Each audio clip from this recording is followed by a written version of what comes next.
Natangay ng kawatan ang mahigit sa 45,000 pesos na e-wallet ng isang tindera sa Mangaldan, Pangasinan gamit ang QR Code Payment System. Nakatutok, Sandy Salvacio.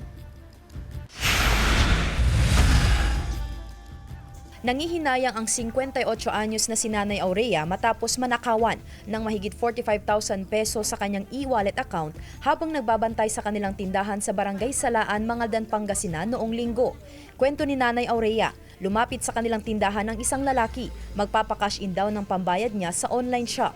Nagpakita raw ang lalaki ng screenshot ng QR code at doon nagbayad ng 220 pesos. Umalis din ang lalaki pero makalipas ang ilang minuto, bumalik sa tindahan dahil kulang daw ang naibayad niyang pera.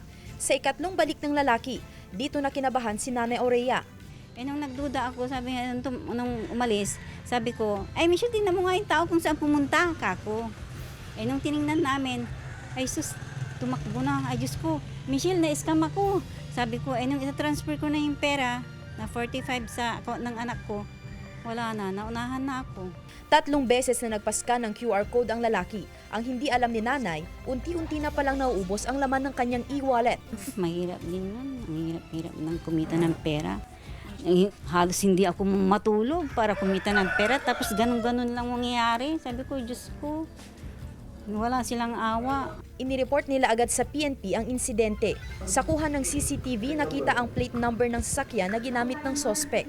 Na-trace ng Land Transportation Office ang sasakyan at kasalukuyang nakikipag-ugnayan sa PNP upang matunton ng sospek. Para kay Nanay Aurea, malaking aral daw ito sa kanya na laging kumpirmahin ang mga impormasyon bago makipagtransaksyon online.